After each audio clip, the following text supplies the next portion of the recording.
Top stocks ની વિગત સાથે જોડાયા છે સહયોગી આરતી અને તૃપ્તિ. Good morning again. અને આરતી, શરૂઆત કરીએ કયા શેર્સ રહેશે આજે ફોકસમાં?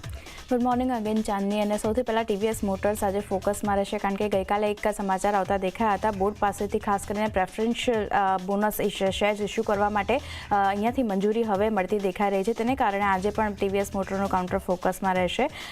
એક શેર પર 4 પ્રેફરન્સ બોનસ શેર ઇસ્યુ કરવા માટે મંજૂરી મળી છે. અને આના પર કંપનીનું કહેવું છે કે ટીવીએસ મોટર સિંગાપોરે ખાસ કરીને આઈઓએન મોબિલિટીમાં પૂરું રોકાણ જે છે તે કર્યું છે. આઈઓએન મોબિલિટીમાં $5.5 કરોડ રોકાણ અહીંયાથી કરવામાં આવ્યું છે ટીવીએસ મોટર તરફથી.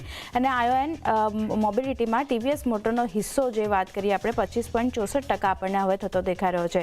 સાથે જ કિલવોટ GmbHમાં પણ ટીવીએસ મોટર સિંગાપોરે ખાસ કરીને હિસ્સો વધાર્યો છે.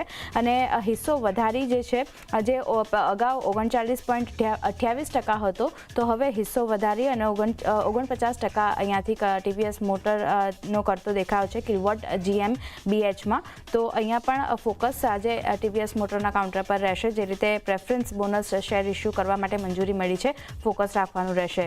નેક્સ્ટ કાઉન્ટર જુપિટર વેગન્સની વાત કરી રહીએ. અધિગ્રહણ કરવાના સમાચાર છે. બોનાટ્રાન્સ ઇન્ડિયા પ્રાઇવેટને જુપિટર વેગન્સ અહીંયાથી ખરીદશે અને લગભગ 271 કરોડમાં આ બોનાટ્રાન્સ ઇન્ડિયાને ડીલ જે છે તે અહીંયાથી આપણને શક્ય થતી દેખાઈ શકે છે.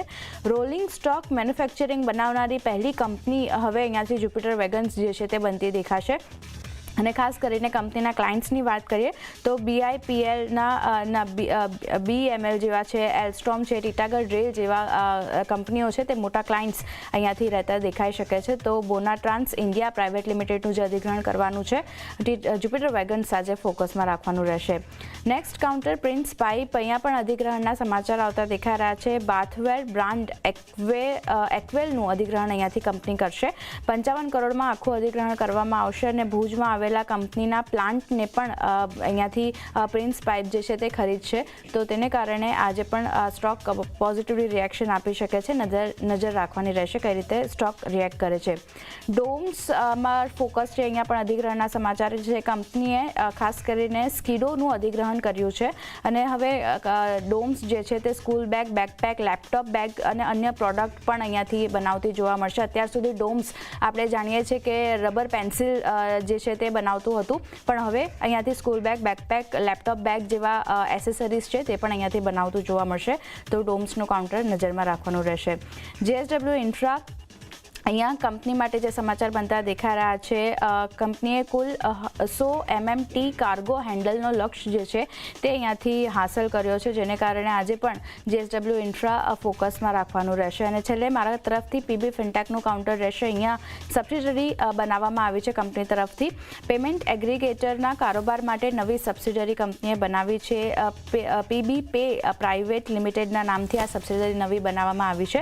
અને કંપની RBIમાં પેમેન્ટ એગ્રીગેટર લાયસન્સ માટે જે અરજી છે તે અહીંયાથી આપતી જોવા મળશે. તો PB ફિનટેકનું કાઉન્ટર પણ આજે ફોકસમાં રાખવાનું રહેશે. તો ખાસ કરીને આ બધા સ્ટોક છે જેમાં TVS મોટરનું કાઉન્ટર આજે પણ ફોકસમાં રહેશે. પણ તૃપ્તિ, અન્ય પણ ઘણા બધા સ્ટોક છે જેમાં રિએક્શન જોવા મળશે. ક્યાં ફોકસ?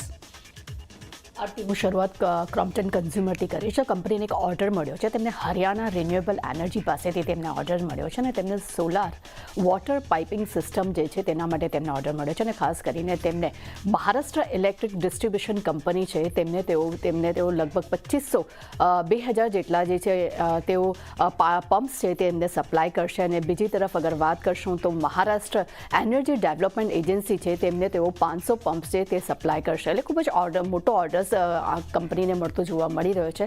એટલે આજે આ કાઉન્ટર જે છે તે આપણા રડારમાં રહેશે.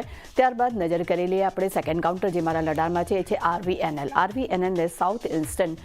સાઉથ ઇસ્ટર્ન પાસેથી તેમને 167.28 કરોડનો તેમને રેલવે પ્રોજેક્ટ માટે ઓર્ડર્સ મળ્યો છે. અને કંપનીને પ્રોજેક્ટ માટે તેમને L1 બિડર તરીકે પસંદગી કરવામાં આવી છે. અને આ ઓર્ડર બાદ કંપનીની હવે ટોટલ ઓર્ડર બુકની વાત કરશું તો તે 65,000 કરોડની પાસે પહોંચી ગઈ છે. એટલે RVNL આજે ફરી આપણા રડારમાં રડારમાં રહેશે. ત્યારબાદ સાસ્કેન ટેક પર નજર કરીએ. અહીંયા અધિગ્રહણના સમાચાર આપણે સમક્ષ આવતા જોવા મળી રહ્યા છે કે તેમને અનુપ સિલિકોન સર્વિસનો તેઓ 60% હિસ્સાનું તેઓ અધિગ્રહણ કરશે અને લગભગ 33.2 કરોડનું રોકાણ કંપની આ જે સર્વિસ કંપની છે તેમાં કરશે. એટલે આજે સાસ્કેન ટેક પણ ફરી ફોકસમાં રહેશે અને નો ડાઉટ આઈટી જે સ્થાનિક કંપની છે અને ગઈકાલે પણ તેમાં આપણને સારું એવું બાઉન્સ બેક જોવા મળ્યું હતું અને આજે અધિગ્રહણના સમાચાર પણ આવ્યા છે. એટલે આ કાઉન્ટર આપણા રડારમાં રાખવાનું રહેશે. ત્યારબાદ નજર કરી લઈએ વોકાર્ડ પર. વોકાર્ડ પોતાનો QIP લોન્ચ કંપનીએ કર્યો છે. તેમને ફંડ એકત્ર કરવા માટે આ QIP લોન્ચ કર્યો છે અને અગર આપણે ફ્લો પ્રાઇસની વાત કરશું તો તે 544.2 પૈસા પ્રતિ શેર નક્કી થયેલો છે. એટલે વોકાર્ડ પર આપણે ધ્યાન રાખવાનું રહેશે. ત્યારબાદ નજર કરી લઈએ હિન્દુજા ગ્લોબલ પર. તો કંપનીનો મોટા ફેરફાર તેમને કર્યા છે. તેમના સમાચાર આપણે સમક્ષ આવતા જોવા મળ્યા છે કે હિન્દુજા ગ્લોબલ સોલ્યુશન તે મીડિયા ડિવિઝન્સ અને તેની સબસિડરીમાં તેઓ ફેરફાર કરવા જઈ રહ્યા છે, જેમાં ખાસ કરીને સપ્લાય ચેઇન જે છે તેના મેનેજમેન્ટને અંતર્ગત જે છે તે આ ફેરફાર કરવામાં આવશે અને ખાસ કરીને ખર્ચને ઘટાડવા માટે અને ઓપરેશનલ ક્ષમતા જે છે તે વધારવા માટે કરીને કંપની આજે મોટો એક્શન લઈ રહ્યા છે. અને એ સાથે જ આ યોજના હેઠળ ઓપ્ટિકલ ફાઇબર અસેટ્સ છે તેમાં 208 કરોડ પણ તેઓ વેચશે અને બિઝનેસ વેચીને તેઓ પોતાનું જેટલું દેવું જે છે તે પૂરું કરવાની યોજના બનાવી રહ્યા છે અને વ્યાજના ખર્ચને પણ તેઓ બચત કરવા પર યોજના કરી રહ્યા છે. આ કારણસર તેઓ મોટા ફેરફાર કરી રહ્યા છે. ત્યારબાદ નજર કરશું આપણે સાયન્ટ પર. તો સાયન્ટ NCLTમાં તેમને એક અરજી કરી છે.